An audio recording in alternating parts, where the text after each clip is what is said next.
Ito ay kwento ng mga alitaptap na bigla na lang naglaho sa isang baryo at walang nakaalam na ang kanilang pagkawala ay may kaugnayan sa unti-unting pagbabago ng puso ng mga tao.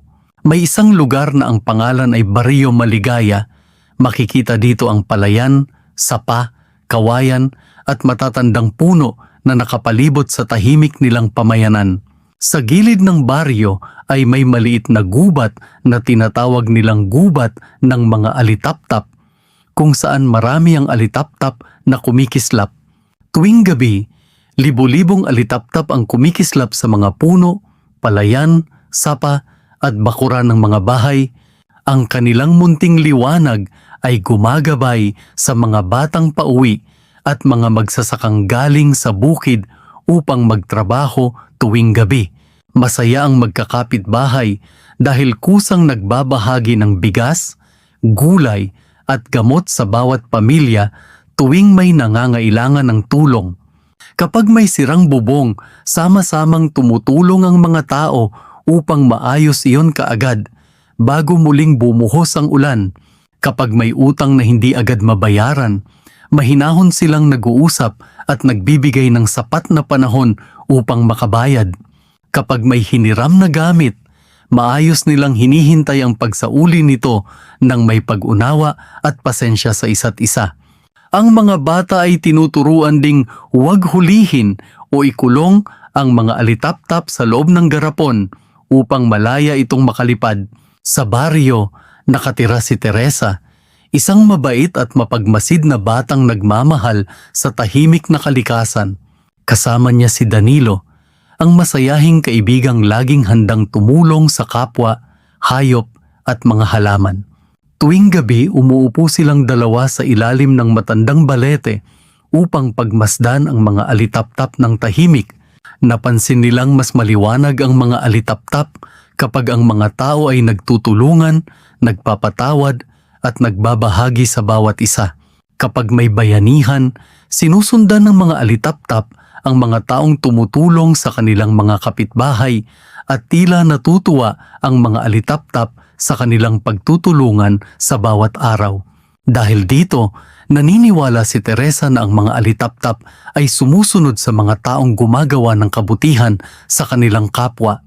Habang lumilipas ang mga taon, dumarami ang mga pamilyang naninirahan at gustong paunlarin ang kanilang maliit na baryo.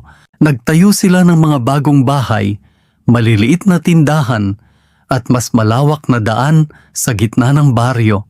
Noong una, kaunting puno lamang ang pinutol upang magbigay ng lugar sa mga bahay ng mga bagong pamilya sa baryo.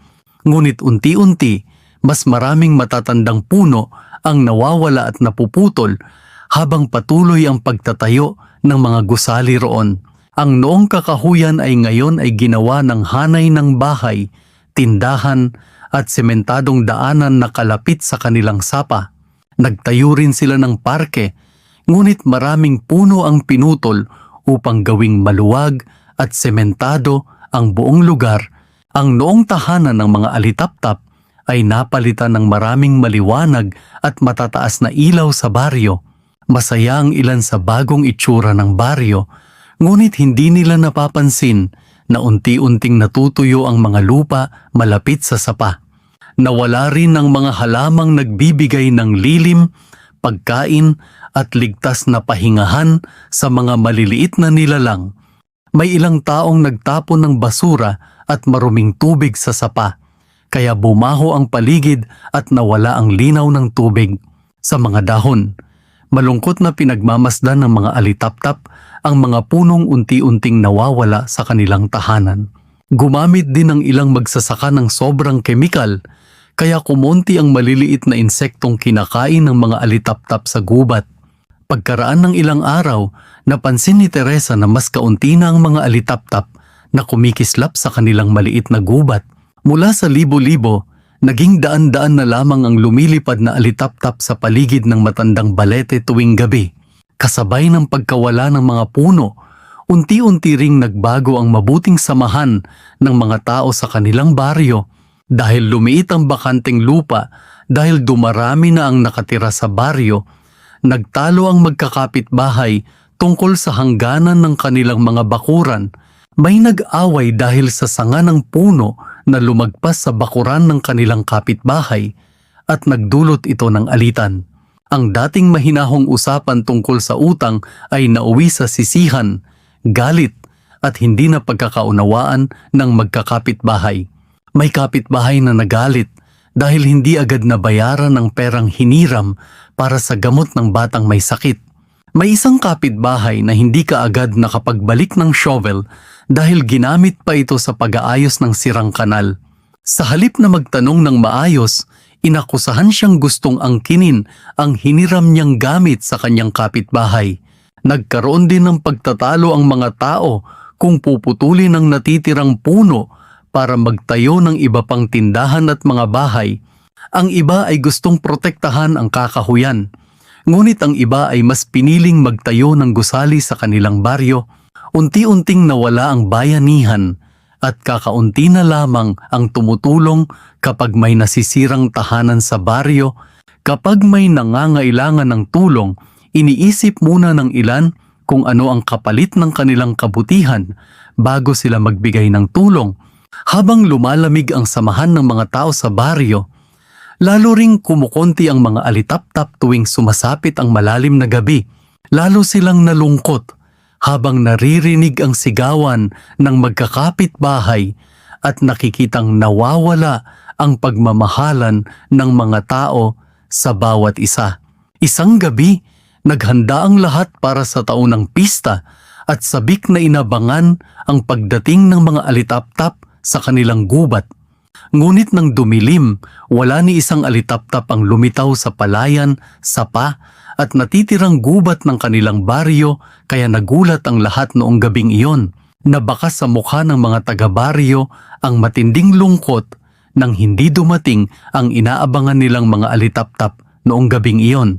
Ang ilan ay nagtaka kung bakit nawala ang mga alitap-tap, ngunit hindi nila naisip na sila ang may kagagawan nito. Naging tahimik ang buong baryo at ang matandang balete ay nanatiling madilim sa gitna ng gabi. Naglakad sina Teresa at Danilo papunta sa matandang balete.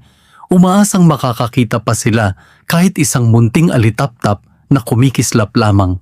Sa ilalim ng tuyong dahon, nakita nila ang isang mahinang alitap-tap na halos hindi na kumikislap.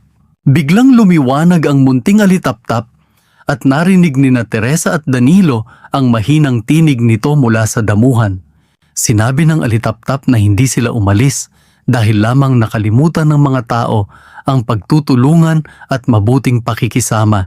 Umalis kami dahil pinutol ang mga puno, tinakpan ng mga lupa ng semento at pinarumi ang sapa na aming pinupuntahan.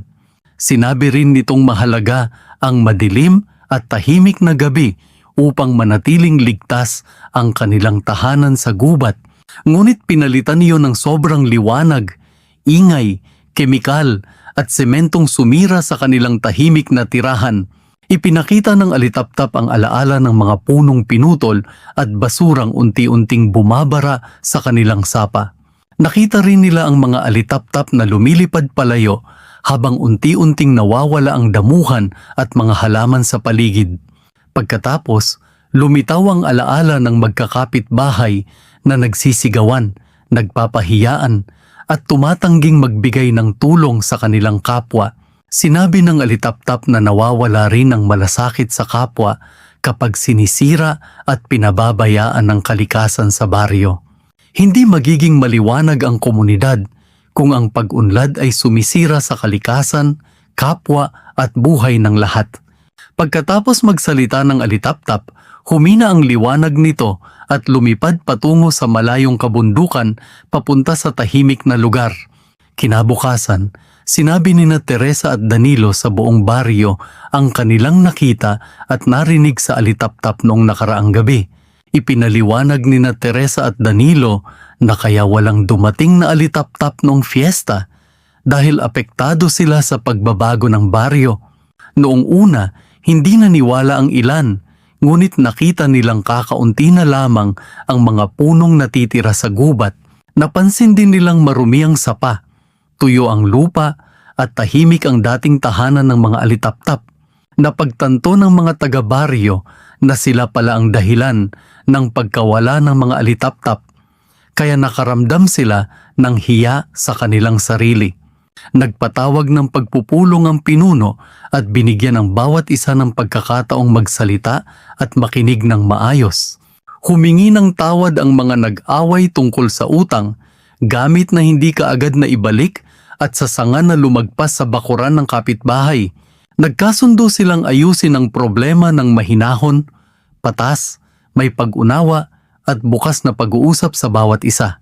Nagsimula ang pinakamalaking bayanihan sa kanilang baryo at sama-sama nilang nilinis ang sapa, daan, damuhan at buong kakahuyan. Inalis nila ang basura, naglagay ng basurahan at ipinagbawal ang pagtatapon ng maruming tubig sa sapa. Nagtanim sila ng katutubong puno, kawayan, palumpong at mga halaman sa tabi ng malinis na sapa.